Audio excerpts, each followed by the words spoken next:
Today we shall discuss another very important mathematical tool, that is integration. Before watching this video, please watch my video on differentiation and its link will be provided in the description box. Now, integration is the reverse of differentiation. So, if we differentiate any quantity x and get y, then on integrating that y, we will again get x. So on differentiation of x, if we get y, then on integration of y, we will again get x. This means that integration is the reverse of differentiation. Now let's discuss that what is the symbol of integration. So just like symbol of differentiation is d, symbol of integration is this elongated s. So just draw an S and instead of drawing like this, just elongate it a little. So this elongated S is a symbol of integration. So just like we have the rules for differentiation, in similar way we have various rules for integration as well. So let's discuss them with the help of examples. So the first rule says that if y is equals to x to the power n, then integration of y will be x n plus 1 upon n plus 1. So let's understand this rule with the help of an example. So here we are given that y is equals to x square and we have to find its integration. So here you can see that n is equals to 2. So we will apply the same formula and we will get that the integration of y will be x to the power 2 plus 1 upon 2 plus 1 because n is equals to 2. So here we will get that integration of y will be equal to x cube upon 3. So this will be our answer. Similarly, we can find the integration of any other number. But there is one important exception. We cannot integrate a number when n is equals to minus 1. So this cannot be possible. Now let's see that why this cannot be possible. So if n is equals to minus 1, that is if y is equals to 1 upon x, then what will become is that integration of y will become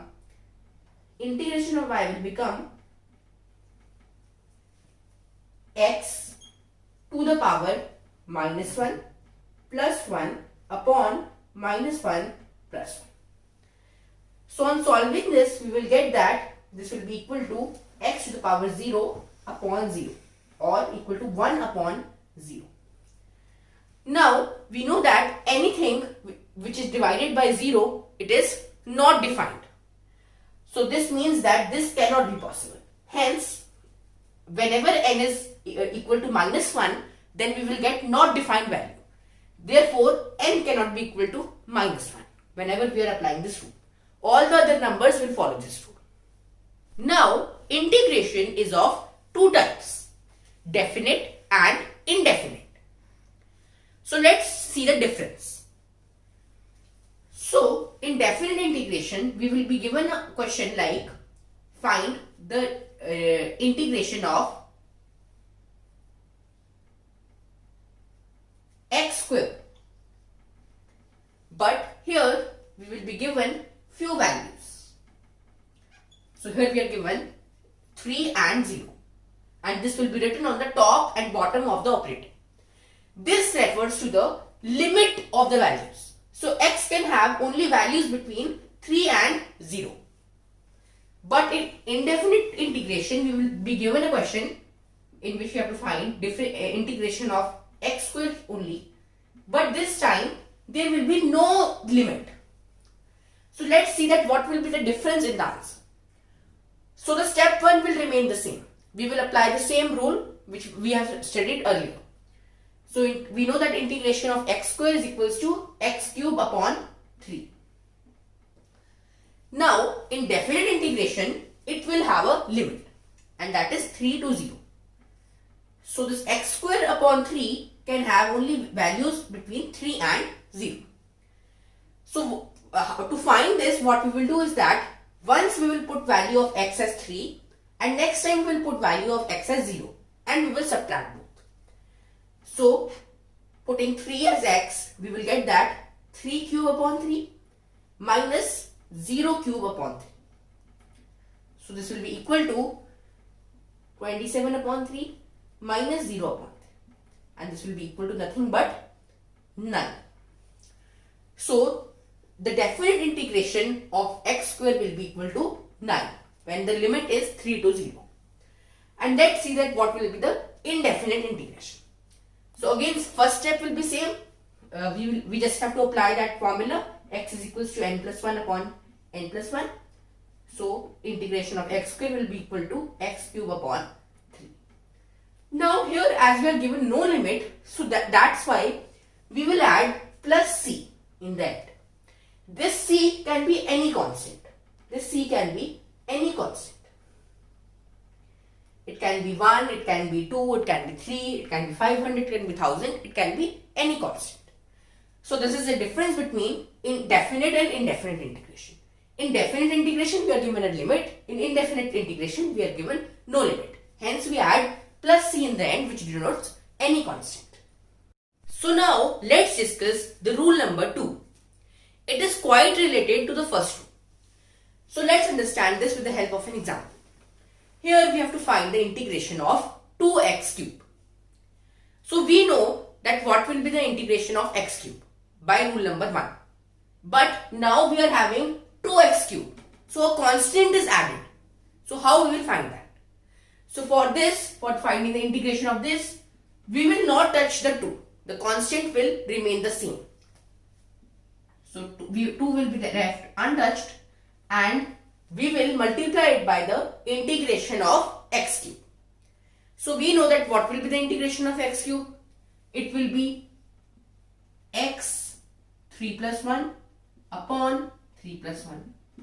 By applying the rule, integration of x raised to power anything is equals to x n plus 1 upon n plus 1. So this will become 2 into x power 4 upon 4. Now we will just simplify this. So this will become x to the power 4 divided by 2. So this will be our answer. So in this way, whenever a constant is given along with the power of x, so a constant k is given along with power of x, then what will be its integration? Its integration will be, the constant will be left untouched and it will be multiplied by the integration of x. So this is the general formula of this rule number 2. Now let's discuss the rule number 3. So what will happen when we have to find the integration of a constant? So consider that we have given a constant 500 and we have to find the integration of 500. So for this, what we will do that, we can write this 500 as 500 into x power 0, because anything raised to the power 0 is 1. Now, by applying the rule 2, what we will do is that we will write this 500 as it is and we will integrate this x power. Now, what will be the integration of x power 0? It will be x 0 plus 1 upon 0 plus 1. So this will become 500 into x power 1 upon 1, or this will become 500x. So whenever we have to find integration of a constant, what we will do is we will write the constant as it is and put x behind. So in general formula, we can write that integration of any constant k will become kx. So we will just write the constant and then at the back we will put an x. Now let's discuss the next rule, which is related to addition and subtraction. So consider that we are given such a question. Find the integration of x square plus 4x cube plus 5. So how we will do this? We will integrate all of these three terms separately and put the respective operators in between. So integration of x square will be, by rule 1 it will be x 2 plus 1 upon 2 plus 1. This will become x cube upon 3. Now integration of 4x cube will be applying rule number 2. This will become 4 into x 3 plus 1 upon 3 plus 1. So this will become 4 into x power 4 upon 4. This will get cut, so this will become x power 4.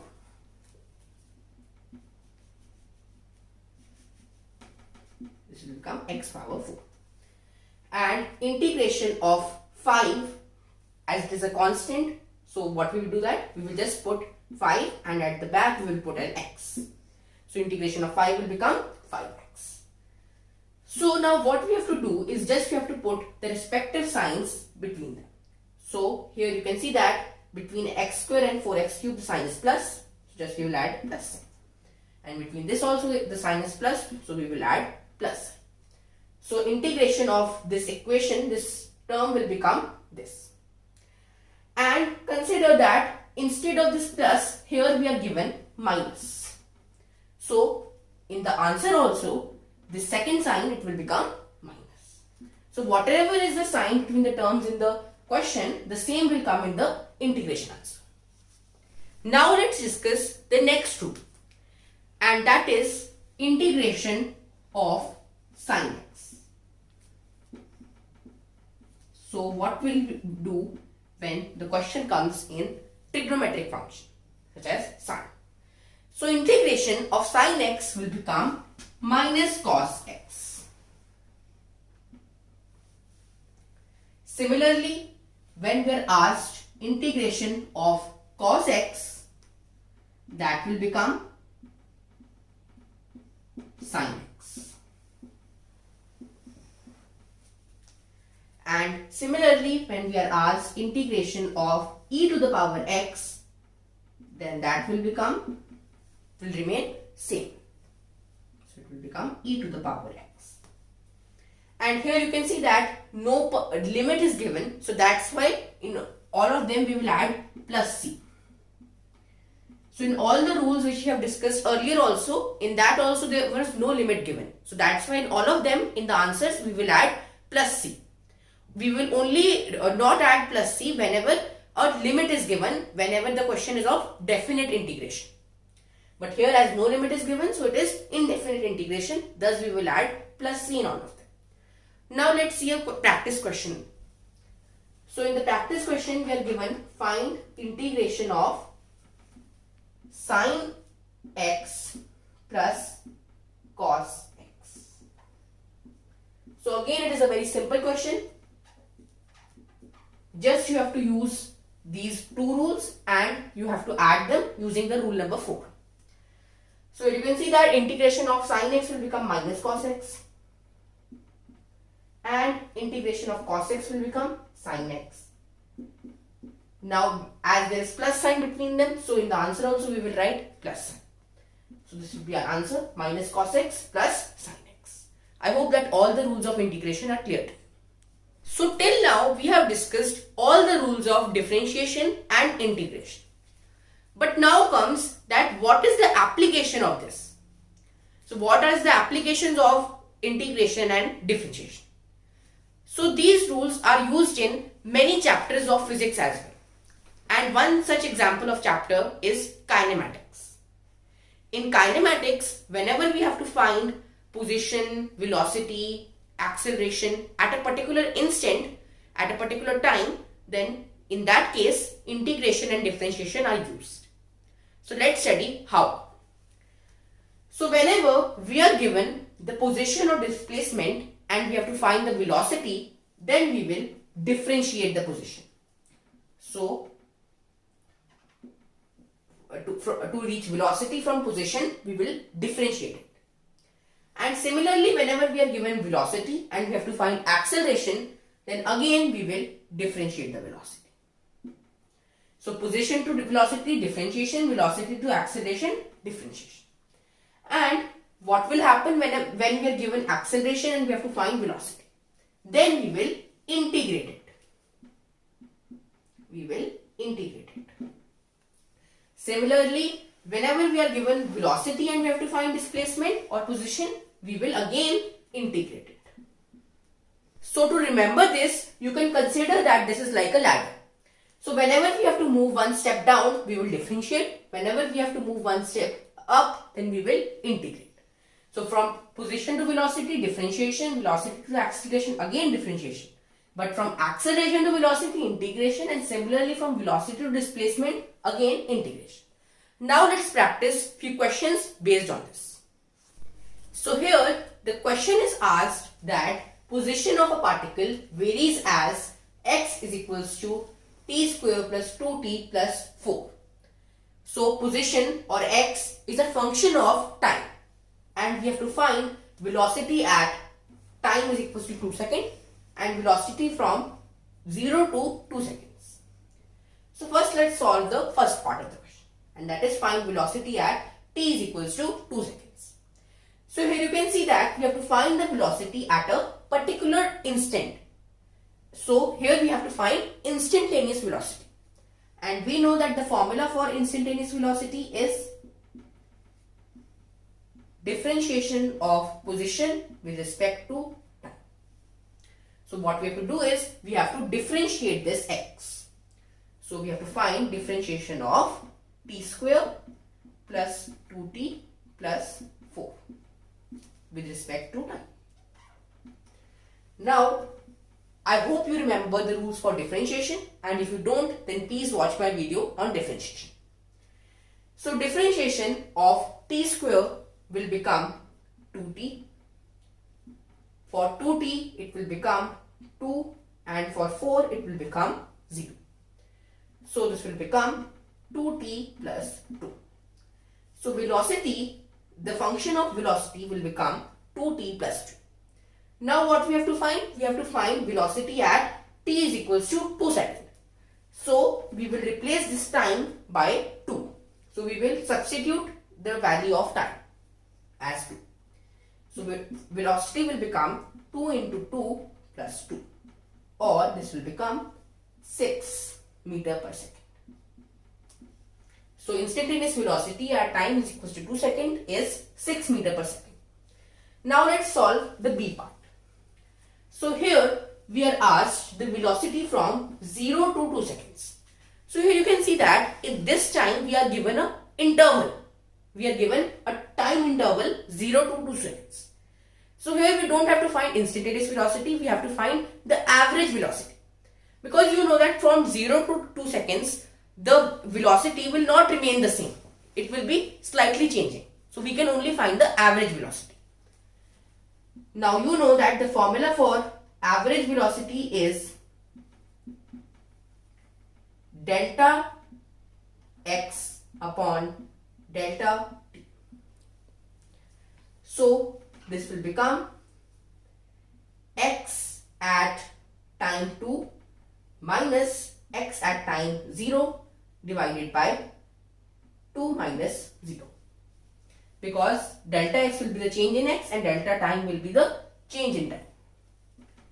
Now for this we will have to first find the value of the position at time 0 and time 2. Now how we will do that? For that we know that the x at time 2 will become, we just have to substitute the value of 2 in this equation of x. So this will become 2 square plus 2 into 2 plus 4. So this will become 12 meter. So at time is equals to 2 seconds, the position of the particle was at 12 meter. And for time is equals to 0 second, what will be the position? Again, just put value of 0 in this equation. So you will get 0 square plus 2 into 0 plus 4. This will be 4 meter. So the object started from the position of 4 and at 2 seconds it was at the position of 12. So at time is equal to 0, it was at position 4, and at time is equal to 2, it was at position 12. Now we know both the change in x and change in time. So here, from here we can get that, just substitute the value of x, both the x, and you will get that this will become 12 minus 4 divided by 2 minus 0. So this will become 8 upon 2 or 4 meter per second. So the average velocity from time 0 to time 2 will become 4 meter per second. So I hope that the concept of instantaneous and average velocity is clear by now. For instantaneous velocity, we have to differentiate the position, and for average velocity, we have to find the change in position. We have to use delta x upon delta t. So now we have another part in this same question. Now we have to find the acceleration at time is equals to 2 seconds. So how we will do that? Remember that flowchart which I gave you. To find acceleration, we have to find the differentiation of velocity. Now the function of velocity which we found was v is equals to 2t plus 2. So we just have to, for finding acceleration, we just have to differentiate this velocity. We have to differentiate this velocity. We have to find dv upon dt. Now differentiation of 2t will become 2. Differentiation of 2 will become 0. So acceleration will be 2 meter per second square. And here you can see that we are getting a constant acceleration.